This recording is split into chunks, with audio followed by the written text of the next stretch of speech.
John, great to see Robbie out doing some light running. I presume that's a big positive. Andy had said yesterday he expected him to be out for 2 weeks, but is it more hopeful than that maybe?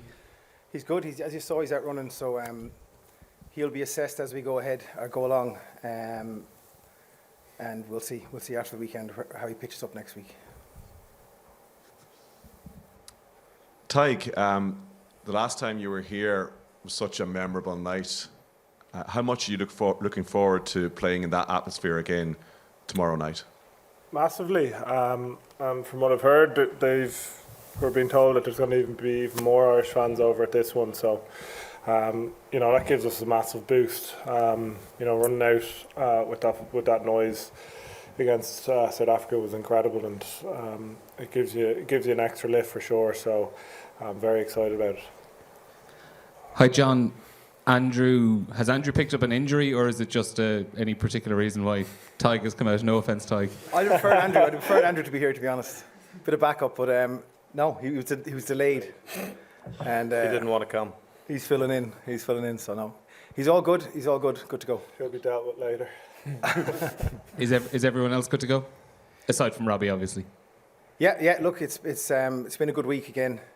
Some good prep, and I think everyone's unbelievably excited to get here tomorrow to perform in front of our support and play this game.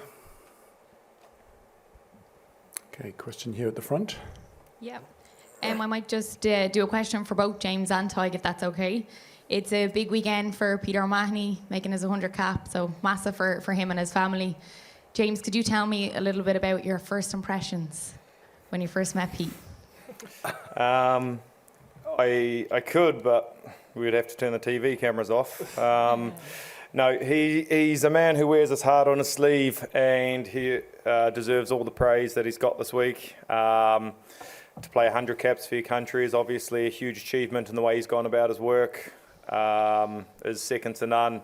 He's grown into a very, very great leader, and one of the best that I've definitely come across. He's emotional. He backs up his words with actions. You can think of many, many games he's been involved in that he's had huge moments that have affected the outcome, and he's definitely the sort of guy that you hate to play against but love to have in your team. We heard a nickname for him yesterday. Do you know what that is? The Haggard Badger?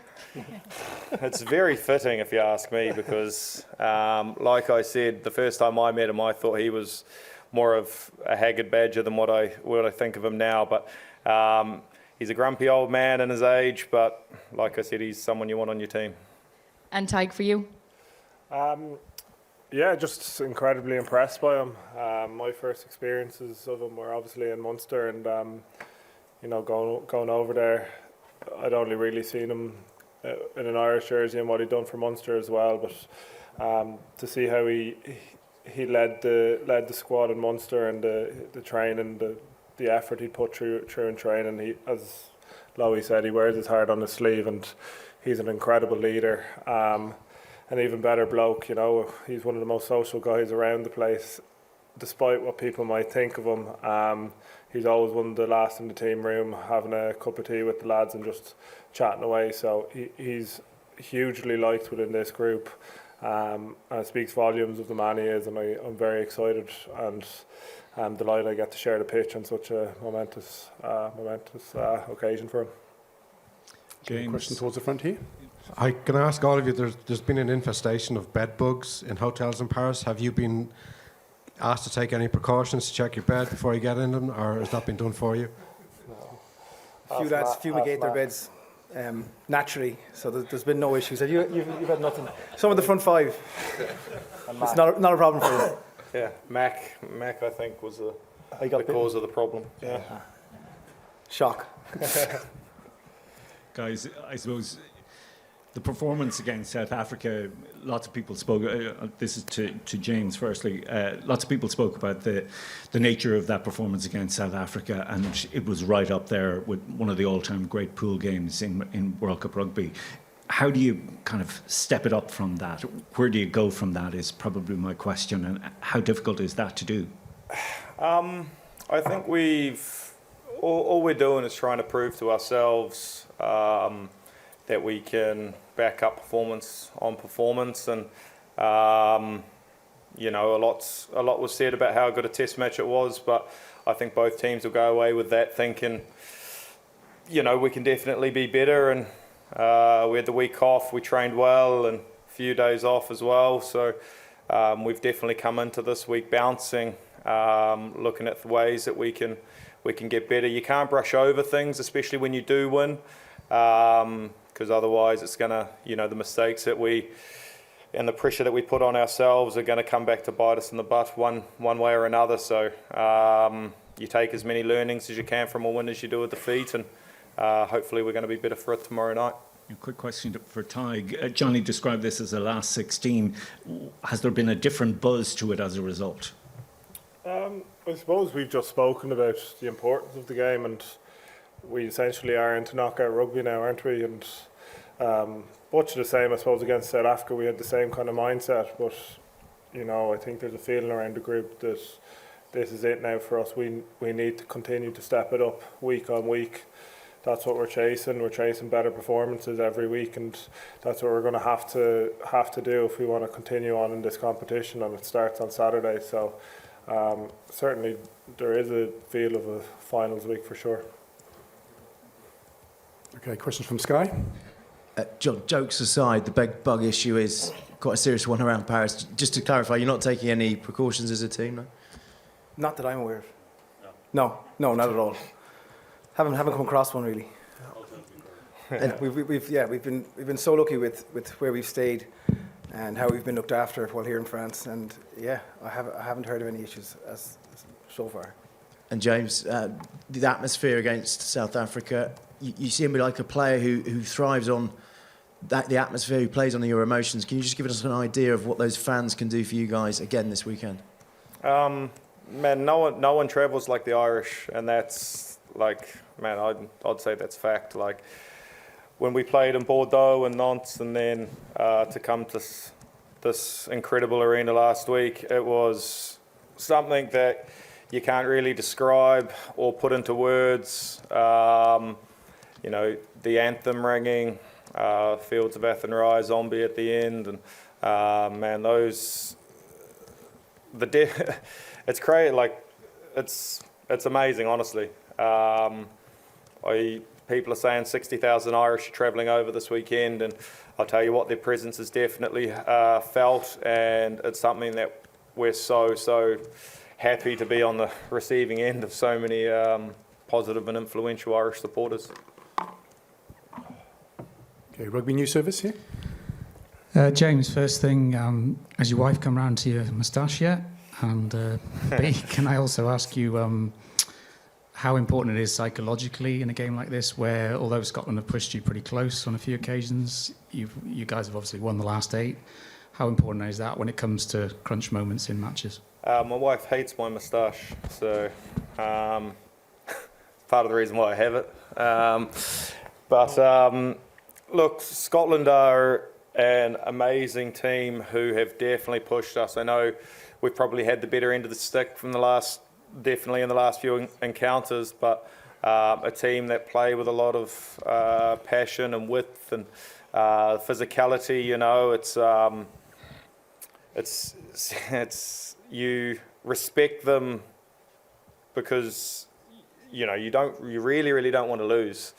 So you respect them and you really want to go out there and put in performances that you're proud of. But we're looking forward to the challenge. You know, they've definitely got one of the best 10s in the world, and they've, you know, picked a 9 who likes running from the base, and they're definitely probably going in with a mindset of scoring tries and putting us under a lot of pressure. So 6-2 split on the bench.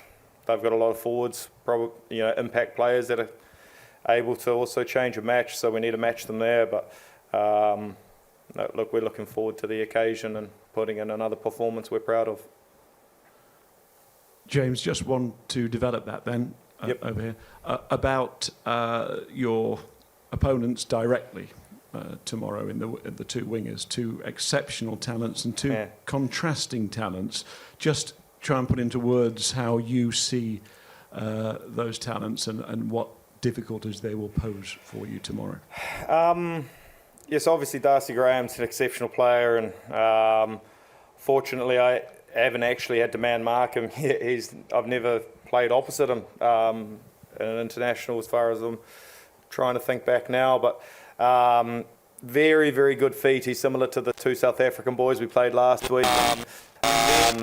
Catch and pass, and his ability to create something out of nothing is obviously, only probably challenged by the two boys last week. And he's definitely a handful, but you want to challenge yourself against the best, and then you look at the behemoth on the other end, who's, he's a few inches taller than me, and he's got definitely a bit more muscle than me as well. So he's a serious threat, ball in hand, but I mean, we're going to try our best to put them under as much pressure as we can, and hopefully Finn Russell doesn't find them too often in too much space. Okay, Brendan? John, just on that point with Finn Russell, probably Scotland are quite a unique side and, at the minute in World Rugby that is so sort of revolve around one player. I'm just wondering how much your side will have learned from their performance against South Africa about how to contain his threat. I think Blair Kinghorn, both him and Russell, decision making, seeing space, and be able to use these wingers that James is talking about. That's a real concern, a real threat. They're world class at seeing the game unfold, looking for opportunities. So we talk about being off our feet, making sure that we're making good decisions off the ball to put ourselves in good positions so that we're closing off gaps, not giving them opportunities to see too much. South Africa in that second half did a good job of containing Scotland. From the very start, we need to make sure that we're on our feet, all in connected in defence, making good decisions to go to where we're needed, so that we limit what they see and put as much pressure on them as possible to take away that time so they can make poor decisions or kick. Alex? Question for James. James, long unbeaten run for Ireland. What does that do for the team's self-belief, confidence? Does that give you a sense of invincibility going into games? And if it does, is there a danger that complacency might creep in? We're obviously, it does give us confidence in what we've done over the last 3 to 4 years in terms of what we've built, and we know it works. But like I said earlier, even in wins, there's still things to learn. So invincible, I wouldn't go anywhere near that word. Complacency is something that can't creep into this group as well, and it doesn't. Each week there's more than just the 23 that could easily play and do a job for the side, seamlessly fitting into position. But complacency is something that won't be coming into the side. We understand the serious threats, and we've respected every opposition that we've played so far in this competition. So we're just as diligent with Scotland as we were with South Africa, Romania and Tonga. Okay, we'll take the final question here. Thank you. Hi, James. Just on your own game, at the start of your Ireland career, a lot of people focused probably on the attacking side, but more so recently you're picking up even Etzebeth and things like that. How pleasing is it that they're the highlight reel moments now? It was... Look, I pretty much just fell into a position where I had to make a tackle, and that was the end product. Josh had the brunt of him, there, but it's funny how the world works, and probably just proves if you work on something long enough, the fruits of the labour will come true. So I'm happy with where I am defensively, but complete different beast tomorrow. A 10 who likes to play wide, a 12 and 13 who take the ball to the line, and then two wingers who are exceptional with a fullback who plays on an axis with Finn. So it's going to be another challenge, but something we're definitely looking forward to. And John, can I just ask you, the last two penalties in the previous game, both scrum penalties, I think, did Andy give you full credit for the victory, and how pleasing is that as a pack to... John hasn't stopped talking about them, honestly. I rarely get credit, and I won't take credit. I think the boys adjusted so well to what was a very intense period of time before those penalties, and they adjusted so well. And that's what the boys do. That's what this group does. Is they're able to adapt and adjust when the intensity climbs up, and that's going to be needed tomorrow again across the pitch, both sides of the ball, for us to make sure we're able to adapt to what's in front of us.